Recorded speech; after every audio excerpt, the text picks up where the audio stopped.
You already know what time it is. What up, YouTube? It's your boy Double M, and I'm coming back at you with another tutorial. In the last tutorial, I showed y'all how to draw the basic head, keeping things basic, the basic tutorial, right? In this tutorial, things are gonna get a little more complicated.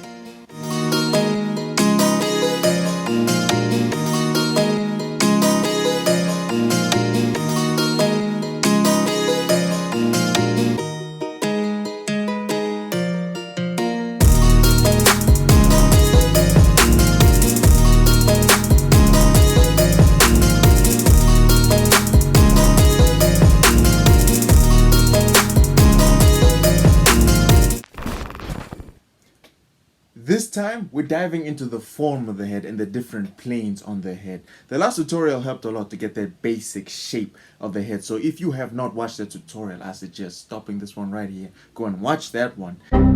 Go and watch that one and then come back and watch this tutorial. Now, it's important for us to understand the form and planes of the head so that we can improve our lighting game. Understand the lightest part of the head and the darkest part of the head, having the head under a source of light. But overall, it should help us understand the form of the head much better. Because you never know, maybe you could be out here drawing the head, thinking you're drawing the head, but you're drawing something else besides the head.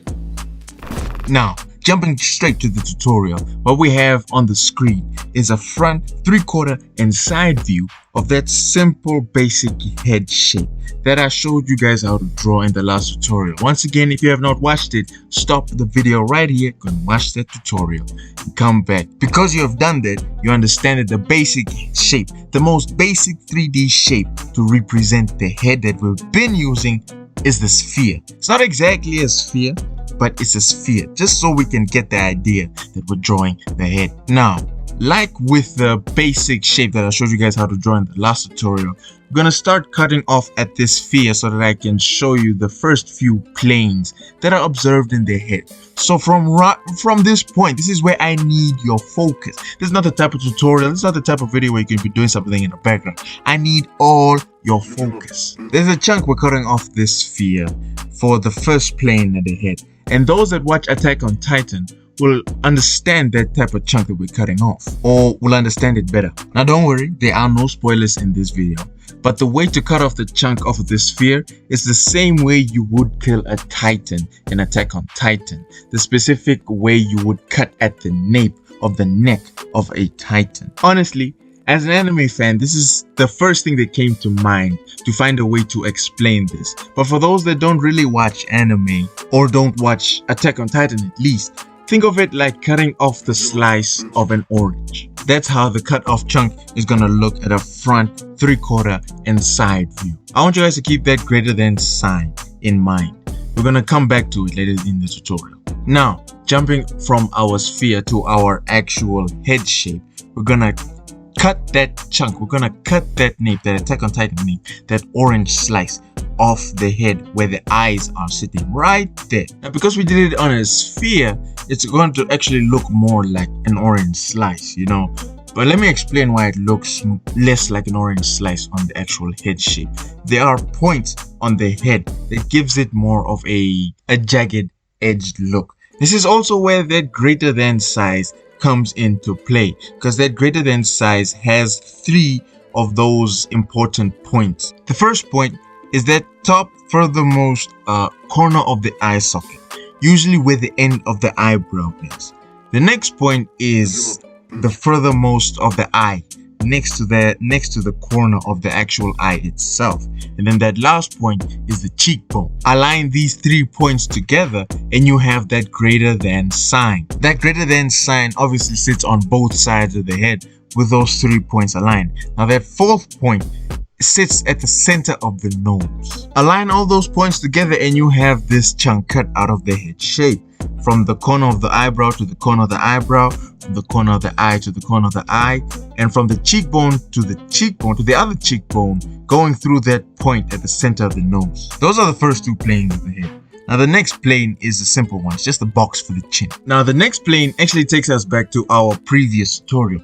Remember when we had that sphere and we cut off the sides to have those two planes? We're also going to have those two main planes on the sides of our head shape. What you want to do is draw a line from the cheekbone to the top corner of that chin box. And from that corner, from that end of the eyebrow, draw like an incomplete circle coming all the way around to the jawline. These are the basic simple planes on the human head, on the head shape, with the complete red planes experiencing the least light and the complete white planes experiencing the most light, being in the most light. Putting on the extremities, the extra things on the face, like the eyes, the nose, and ears, you can still see how the planes have the most and the least light. It's important to identify these planes of the heads on the female head as well. Just understand that the edges of the head, like the jawline, will be smoother and round. Now these are the basic planes of the head. It should give you a basic idea on how light sits on the head.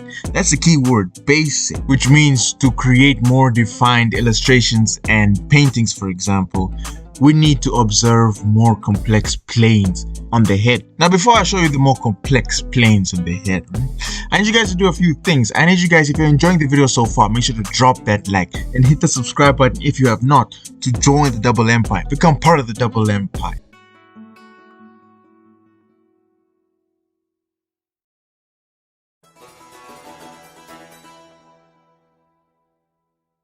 Now, jumping onto those more complex planes. The first one sort of starts from the corner of the eye and from the cheekbone going to the ear, sort of having a small thin plane that slightly faces upwards if we were to look at that plane in the front view. Now for the second plane, what you want to do is on that line that connects the two corner of the eyebrow points, right in the center, you want to draw like half of a hexagon going inwards, like going downwards, and then you want to complete that hexagon, sort of like you're drawing the mind stone on your head shape. Now with that hexagon shape, I hope I still have your focus. With that hexagon shape, we're going to divide the top of the head into 3 planes. So grab from those top 2 corners of the hexagon, draw lines wrapping around the top of the head, dividing the top of the head so that you have 1, 2, 3 planes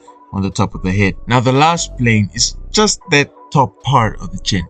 For that, you can draw like part of a circle, a curve.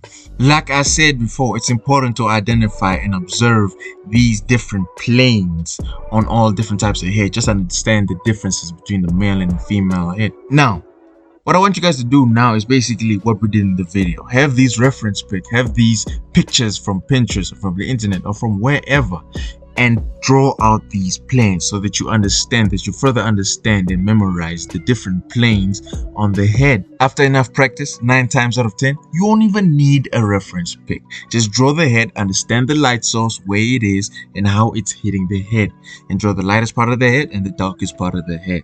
I bet, and with that we've come to the end of the tutorial. Once again, if you have enjoyed the video, please make sure to drop that like and hit the subscribe button once again so you can be part of the Double Empire. Get to watch more videos like these. Make sure to watch my other videos. Make sure to check me out on my IG and my Twitter. That's where I do most of my work. Yeah. God bless, and until next time, Double Empire.